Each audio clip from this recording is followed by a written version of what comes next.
Welcome to Tamil beauty recipe. எங்களோட சேனலை subscribe பண்ணுங்கள். அப்படியே பக்கத்தில் இருக்கிற பெல் ஐக்கானை கிளிக் பண்ணுறதால எங்களோட ஒவ்வொரு லேட்டஸ்டான பியூட்டி ரெசிபியும் உங்களோட நோட்டிஃபிகேஷனில் வந்துடும்.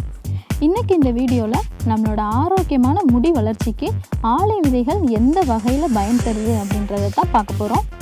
இந்த ஆளி விதைகளில் protein, calcium, zinc, magnesium, iron இது எல்லாத்துக்கும் மேலே ஒமேகா 3 கொழுப்பு அமிலம் அதிகமாகவே இருக்குது. ஆரோக்கியமான முடி வளர்ச்சிக்கு இந்த ஒமேகா 3 கொழுப்பு அமிலம் கண்டிப்பாக அவசியம். வேர்க்கால்களுக்கு புத்துணர்ச்சி கொடுக்குது, நம்ம ஹேரை கண்டிஷன் செய்ய உதவுது. இதனால் முடி உடைகிறது, நுனி முடி வெடிப்பு, முடி வறண்டு போகிறது, அதிகமாக முடி சுருள்றது போன்ற பாதிப்புகளை கட்டுப்படுத்துது. அது மட்டும் இல்லாமல் கடுமையான முடி உதிர்வு, தலை அரிப்பு, பொடுகு பிரச்சனைகளை சரி செஞ்சு முடி வளர்ச்சியை அதிகப்படுத்தக்கூடிய பல நன்மைகளை செய்து இந்த ஆளி விதை. அது மட்டும் இல்லாமல் இந்த ஆளி விதைகளில் விட்டமின் இ சத்துக்களும் ஆன்டி ஆக்சிடென்ட்டும் அதிகமாக இருக்குது.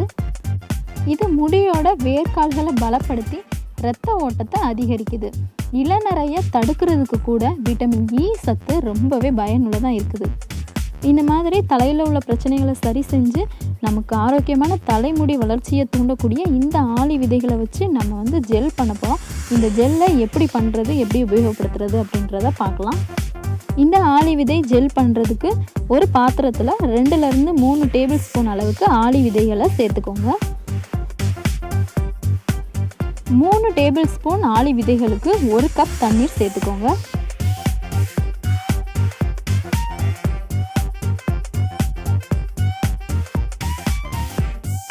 இதை ஸ்டவ்வில் வச்சு ஒரு 5லேருந்து 10 நிமிஷம் வரைக்கும் நல்லா கொதிக்க வச்சுட்டு இதை ஆஃப் பண்ணி தனியாக எடுத்து வச்சு ஆற வச்சுருங்க.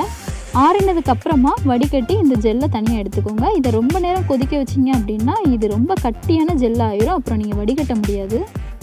இப்போ இந்த ஆளி விதை ஜெல்லில் ஒரு காட்டன் ஸ்பான்ச்சை டிப் பண்ணி உங்களோட ஸ்கேல்ஃபில் நல்லா அப்ளை பண்ணுங்கள். ஒரு 5லேருந்து 10 மினிட்ஸ் வரைக்கும் நல்லா மசாஜ் பண்ணிவிட்டு 20 மினிட்ஸ் விட்டுட்டு அதுக்கப்புறமா ஹேர் வாஷ் பண்ணிடுங்க. ஹேர் வாஷ் பண்ணும்போது மைல்டான ஷாம்பு வேணாலும் யூஸ் பண்ணிக்கலாம். இந்த வீடியோ உங்களுக்கு பிடிச்சிருந்துச்சு அப்படின்னா லைக் பண்ணுங்கள், கமெண்ட் பண்ணுங்கள், உங்களோட ஃப்ரெண்ட்ஸ்க்கும் ஷேர் பண்ணுங்கள். Thank you friends.